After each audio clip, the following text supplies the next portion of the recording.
ज़राई क़वानीन के खिलाफ किसान आंदोलन की वजह से ऑक्सीजन की सप्लाई में देरी हुई है। एहतजाज करने वाले किसानों पर ये इल्जाम ऑक्सीजन सप्लाई करने वाली कंपनी आइनॉक्स ने लगाया है।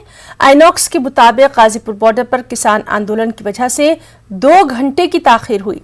मोदी नगर प्लांट से 100 किलोमीटर ज्यादा सफर तय करना पड़ा। दूसरी जानिब सिंघू बॉर्डर पर भी किसानों की तहरीक की वजह से ताखीर हुई। वहीं किसानों ने इन तमाम इल्जामात को सिरे से खारिज कर दिया है। किसानों ने कहा कि पहले दिन से ही हंगामी खिदमत का रास्ता नहीं रोका गया। यहां से एक भी एम्बुलेंस या जरूरी सामान की खिदमत बंद नहीं हुई। और ऑक्सीजन सप्लाई करने वाली कंपनी ने इल्जाम लगाया है कि किसान आंदोलन के चलते उन्हें देरी हुई। इस इल्जाम को किसान लीडर राकेश टिकैत ने खारिज कर दिया। उन्होंने कहा कि आइनॉक्स कंपनी किसके कहने पर यह बयान दे रही है, इसकी जांच होनी चाहिए। कंपनी का इल्जाम है कि किसान आंदोलन के चलते उन्हें 2 घंटे की ताखीर हुई।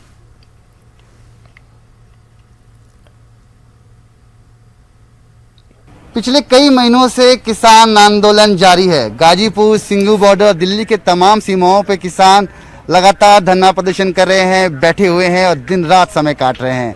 मेरे साथ किसान नेता राकेश टिकैत बात करने के लिए मौजूद हैं। एक बड़ा इल्जाम लगा है आप लोगों पर। आइनॉक्स कंपनी जो कि ऑक्सीजन सप्लाई करती है, काफ़ी समस्या है देश में, दिल्ली में भी समस्या जारी है। अस्पताल में ऑक्सीजन पहुँचाने में उनको विलम्ब हुआ और उन्होंने आप पे आरोप लगाया है कि आप लोगों की वजह से रास्ता जाम था, 100 किलोमीटर लंबा सफर करके उन्हें पहुंचना पड़ा। कैसे देखते हैं? ये कल की घटना बता रहे हैं वो 20 तारीख की। उससे रूट जरूर लेंगे, कौन सी गाड़ी हुआ, कौन से हॉस्पिटल में, कौन से रूट से गई। क्योंकि जो कंपनी में बैठे हुए लोग हैं जिन्होंने ये बयान दिया है, उन्हें ये नहीं पता कि ऊपर के रूट खुल गए हैं। अब पूरी फटाक से गाड़ी जा रही, वो कौन से रूट से गाड़ी उनकी गई, ये जरूर उनसे पता करना पड़ेगा। और जो ये इल्जाम लगाया, इसका जरूर जवाब लेंगे हम कंपनी से, उनके मैनेजर से बात करेंगे कौन से रूट से गाड़ी गई है। ये तो ऊपर के रूट खुले हुए हैं अभी, और रोक रखे तो फिर पुलिस ने रोक रखे, उन पर लगाना चाहिए आरोप। दिल्ली सरकार ने रोक रखे, उन पर लगाना चाहिए। मतलब एक बेवजह को किसान पे आरोप लगाना इतना आसान हो गया कि कोई भी उठागा और किसान के ऊपर आरोप लगा देगा। इसका जवाब उसको जरूर देंगे हम। वो सिलेंडर ब्लैक में कितने का बेच रहा है, वो भी उसका जवाब देंगे। उसकी पूरी इंक्वायरी करेंगे हम अपने तरीके से, और उसका रूट भी देखेंगे कि 100 किलोमीटर कहाँ से घूम कर गया हो।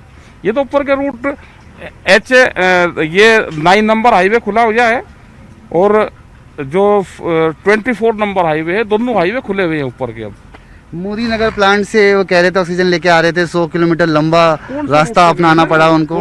कौन से रूट से 100 किलोमीटर लंबा गया? क्या वो वहाँ को गया, फरीदाबाद को गया लेके, कहाँ को गया लेकर? वो ये रोड दोनों खुले हुए हैं। 9 नंबर हाईवे खुल रहा और 24 नंबर हाईवे खुल रहा, दोनों खुले हैं ऊपर के।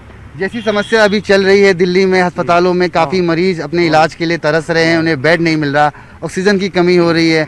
उनका कहना है कि सिंघू बॉर्डर पे किसान बैठे हुए हैं, रास्ता ब्लॉक है। गाजीपुर बॉर्डर पे किसान बैठे हुए, रास्ता ब्लॉक है। एक ग्रीन कॉरिडोर बनाना चाहिए, रास्ता साफ रहे। ग्रीन कॉरिडोर बना हुआ है, पूरा खुला हुआ है। ये धरने खत्म नहीं होंगे। ये अलग अलग तरीके के जो बयान दिलवा रहे हैं ना, ये धरने खत्म नहीं होंगे। ग्रीन कॉरिडोर तो एम्बुलेंस जा रही, पिछले 5 महीने से एम्बुलेंस तो कोई नहीं फंस रही, सब एम्बुलेंस जा रही है। इनकी गैस की गाड़ी कहां से फंस गई, किसके कहने से बयान दिया इन्होंने? इनकी तो पूरी जांच करवाएंगे।